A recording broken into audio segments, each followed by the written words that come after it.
Soy Carlos Dada, director de El Faro. Hacer periodismo en Centroamérica es cada vez más difícil. Trabajamos bajo acosos, amenazas y detenciones arbitrarias por parte de regímenes que necesitan ocultar su corrupción, sus abusos de poder y sus pactos mafiosos. Informarte con El Faro es gratis. Hacer El Faro no. Demanda muchos recursos. Si nuestro trabajo te parece importante, ayúdanos a seguirlo haciendo. Unite como suscriptor en nuestro programa de excavación ciudadana. Ingresa a apoya.elfaro.net. Gracias. Soy Graciela Barrera. Es 11 de abril. Hoy en el resumen, exagente del FBI relata cómo se frustró la extradición de líderes de la MS-13.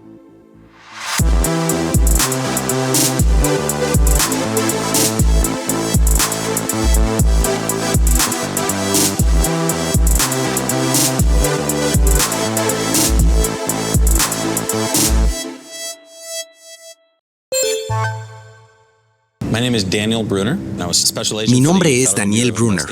Fui agente especial del Buró Federal de Investigaciones. Mi responsabilidad eran los casos de la MS-13 en el estado de Nueva Jersey.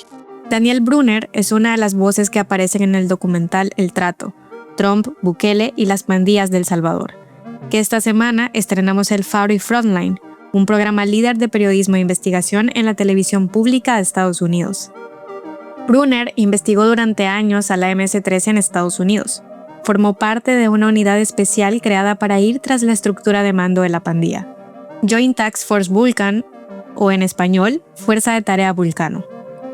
El grupo estaba compuesto por 30 personas, entre ellos fiscales, agentes y analistas que operaban desde distintas bases y viajaban a México y Centroamérica. Su objetivo era seguir a los líderes, construir casos en su contra y llevarlos ante tribunales estadounidenses. Brunner y otros agentes trabajaron con fiscales en El Salvador para construir los casos y solicitar la extradición de los principales líderes de la MS-13 durante meses, impulsado por Donald Trump en 2016. Task Force Vulcan was created by Attorney General Barr under the direction of President Trump. El ex agente cuenta que Vulcan fue creado en 2019 por el fiscal general William Pelham Barr, bajo la dirección del presidente Donald Trump. En ese momento, los funcionarios estadounidenses dijeron que los miembros de la MS-13 en el país recibían órdenes de los líderes pandilleros desde El Salvador. Brunner explica que sacar a los líderes de la MS-13 de El Salvador y llevarlos a Estados Unidos cambiaría toda la dinámica de la organización. There's leaders on the streets and then there's leaders in jail. We wanted them both. Vulcan quería a los líderes que estaban en las calles y los que estaban en las cárceles salvadoreñas. El equipo fue creado para investigar a la MS-13 en toda su dimensión. No solo buscaba documentar sus actividades criminales, sino también rastrear sus vínculos con la corrupción política y entender hasta qué punto la pandilla podía influir en estructuras del gobierno. Yo fui parte del equipo que armó la acusación. En ese momento, una vez que los acusamos, presentamos la documentación para solicitar su extradición a Estados Unidos. Pero ese camino cambió. En El Salvador, el gobierno de Nayib Bukele consolidó su control sobre las instituciones, incluida la Corte Suprema de Justicia, que tiene la última palabra sobre las extradiciones. Desde Estados Unidos, los investigadores entendieron que la puerta se estaba cerrando, cuando en 2021 los diputados oficialistas destituyeron a los magistrados de la Corte. En los primeros meses del segundo mandato de Donald Trump, Bukele abrió las puertas de la mega prisión Secot para recibir a deportados detenidos en Estados Unidos y acusados de pertenecer a pandillas. Entre marzo y abril del 2025, más de 200 migrantes venezolanos fueron enviados a prisión por orden del gobierno del presidente Trump, invocando la ley de enemigos extranjeros y acusándolos de ser pandilleros del Tren de Aragua. La mayoría de esos hombres no tenían antecedentes penales ni vínculos comprobados con esas organizaciones criminales. El 5 de abril de este año, una firma de abogados de Utah presentó un anuncio de demanda contra Estados Unidos en nombre de Johnny Hernández, un joven venezolano de 20 años deportado al Secot, quien denuncia que su envío se realizó sin el debido proceso a la prisión y su encierro en la cárcel más estricta del gobierno del presidente Bukele, donde sufrió malos tratos y torturas. En esas deportaciones también hubo migrantes salvadoreños. Hasta ahora, varios de ellos continúan desaparecidos. Para saber más, Escucha a los migrantes salvadoreños desaparecidos en el Secot en el Faro Audio. La deportación de los migrantes no fue una decisión unilateral. Bukele también hizo una solicitud: el retorno a El Salvador de líderes de la MS-13 que estaban bajo custodia estadounidense. Uno de ellos fue enviado de regreso a El Salvador: César Antonio López Larios, alias Greñas. What did I think when I saw Greñas get off that plane? I was sad. I was sad because I knew that was a lot of hard work that we did for Vulcan. Brunner dice que sintió tristeza porque estaba consciente de todo el trabajo que realizaron desde el equipo de Vulcan. Con el regreso de los líderes de la MS-13 a El Salvador, se perdería por completo el acceso a la información que ellos conocen. Brunner teme que veamos en un avión hacia El Salvador a los otros líderes que quedan en Estados Unidos.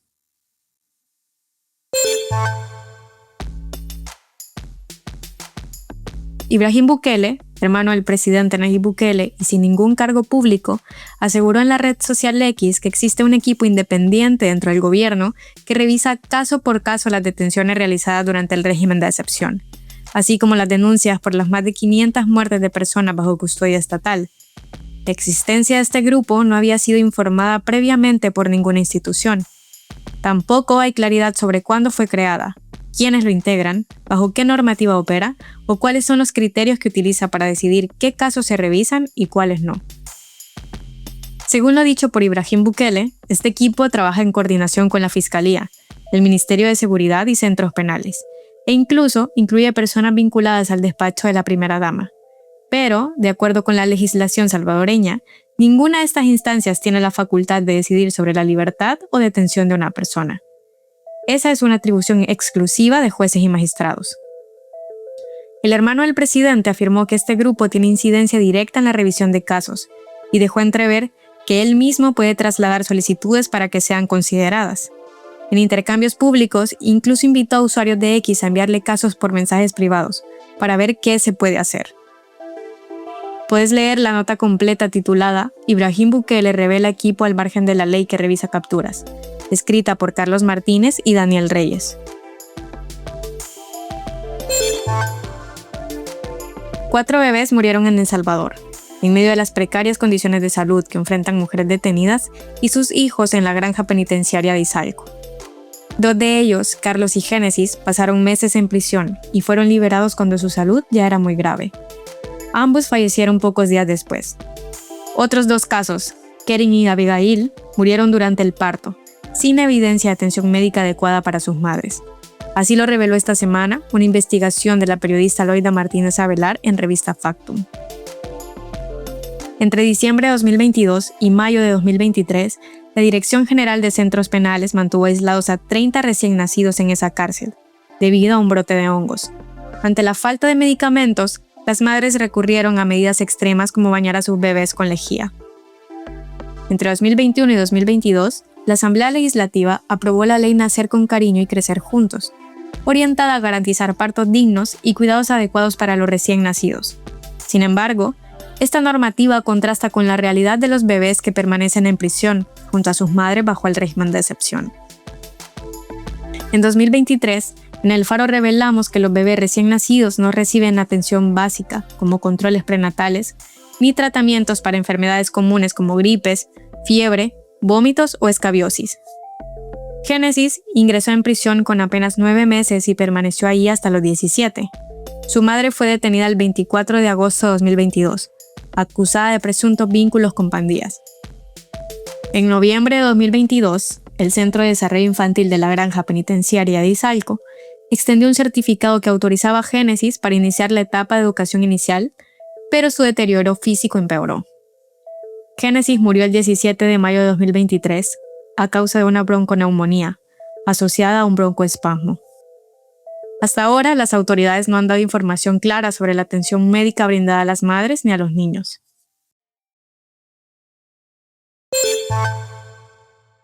En la nota de Centroamérica, Gabriel Labrador explica cómo el expresidente de Honduras manipula una resolución judicial reciente para ocultar su culpabilidad por narcotráfico.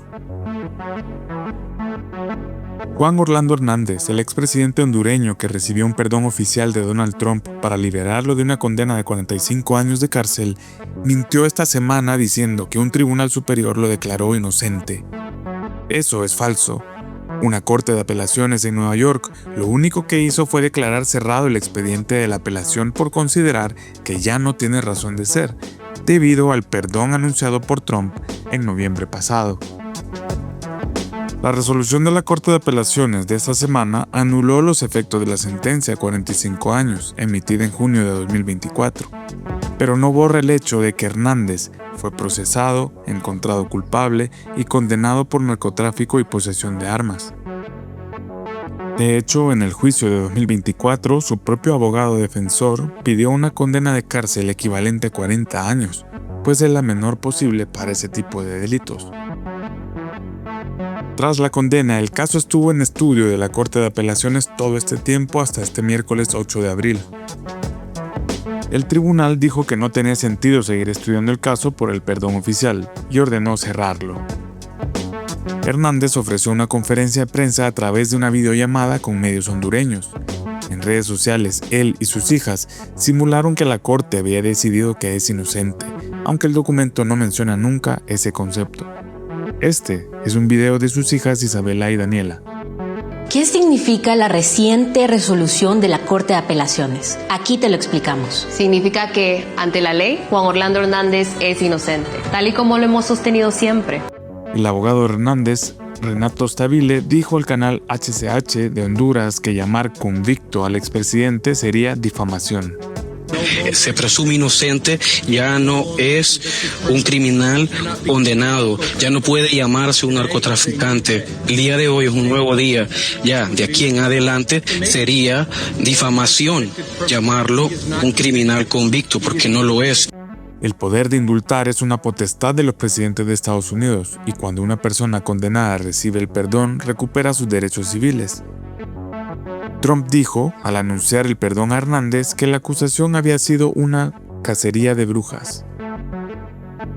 La Corte Suprema de Justicia de Estados Unidos ha establecido en otros casos de indulto que este conlleva una imputación de culpabilidad y que su aceptación implica una confesión de la misma, pues aunque elimina la pena, no borra los hechos asociados a dicho delito. Pero ahora, bajo la premisa de que supuestamente es inocente, Hernández quiere volver a Honduras, reunirse con su familia y recuperar sus propiedades. También pide que cese la persecución penal en su contra en territorio hondureño. Esto dijo el miércoles 8 por la noche. Pido respetuosamente al Ministerio Público la devolución de los bienes de mi familia que injustamente en ese juicio de privación de dominio nos han quitado, donde declararon una muerte civil.